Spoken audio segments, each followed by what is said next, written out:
Hello friends, welcome to export import learning channel.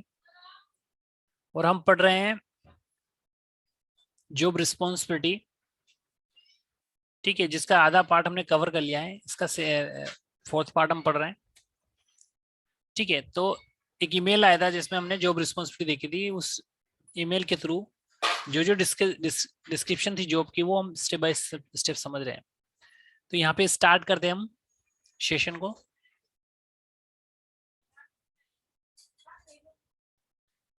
All documents should be done right first time.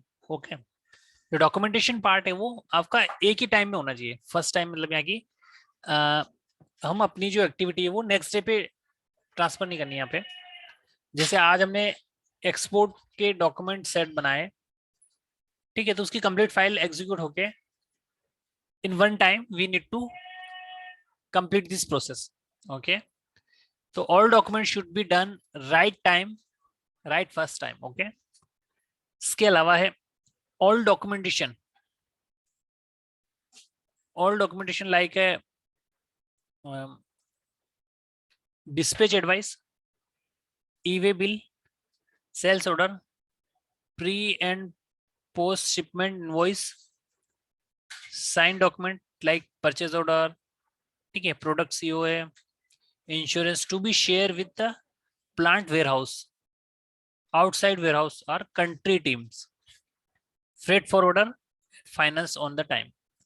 ठीक है, तो ये सारे documents हमें एक ईमेल पे जब भी गुड डिस्पैच करते हैं तो हमें टाइमली हमें शेयर करने हैं। ठीक है, किसको करने हैं?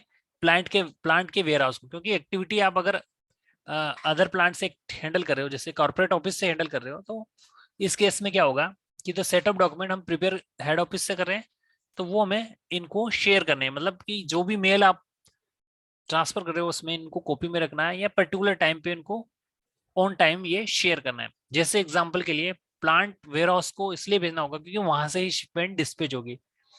ठीक है, तो जो सेटअप डॉक्यूमेंट यहाँ से भेजोगे वो प्लांट वेयर हाउस क्या करेगा, वो सेटअप डॉक्यूमेंट को ट्रक के साथ भेजेगा। जैसे ई वे बिल हो गया, ठीक है, ई वे बिल उसको ट्रांसपोर्टर को देना होगा। ठीक है, इसके अलावा जो सेल्स ऑर्डर है वो आपका पीओ समझ सकते हो, परचेज ऑर्डर।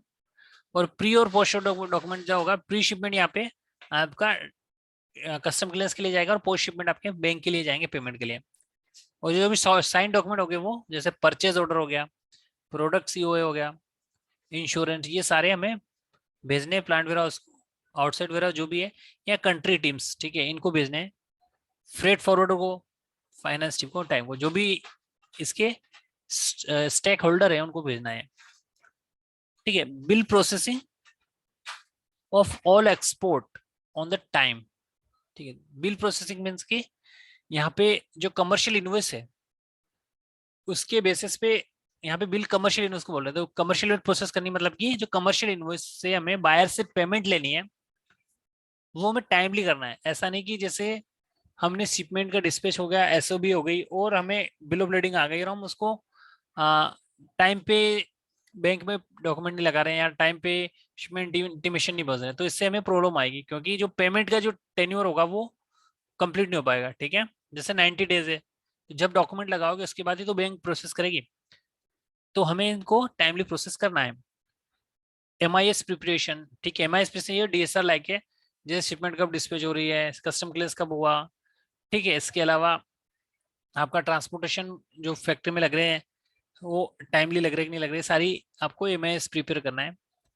और उसके बाद reporting to all export and inter warehouse transfer. ठीक है, ठीक है, ये सारी जो शीट होगी वो आपने शेयर करनी है, सो देट कि हमारी जो टीम है वो अंडरस्टैंड कर सके इन्फॉर्मेशन टाइमली। ठीक है, तो कौन होगा टीम्स, और हमारा सपोर्टिंग डिपार्टमेंट होगा, एक्सपोर्ट टीम होगी, इंटर वेयर हाउस ट्रांसफर होगा, invoice summary, finance, internal external auditor, और ये सारे होगा, इन सबसे कोऑर्डिनेशन करना है। ठीक है, तो ये जो सेशन था हमारा, ये सेशन का इंपॉर्टेंस ये है कि जो डॉक्यूमेंटेशन हम करें वो टाइमली हमें करना है। ठीक है, जो डॉक्यूमेंट्स हमारे होते हैं वो हमें रिस्पेक्टिव स्टेक होल्डर को टाइम पे भेजना है। जैसे आपका परचेस टीम हो गया, एक्सपोर्ट लॉजिस्टिक टीम हो गई, साइज टीम हो गई, इसके अलावा वेयर हाउस टीम हो गई।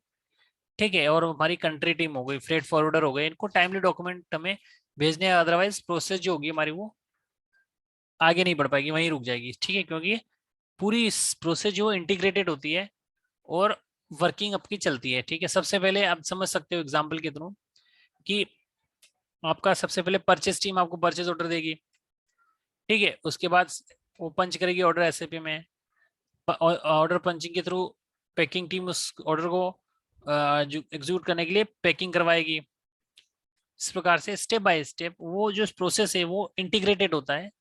ठीक है, और हम उस प्रोसेस को तभी प्रोसेस एग्जीक्यूट कर पाते हैं जब हमारे सारे रिवेलेंट डिपार्टमेंट है वो हमारे रियल टाइम इंफॉर्मेशन ले सके। ठीक है, तभी ये प्रोसेस एग्जीक्यूट होती है।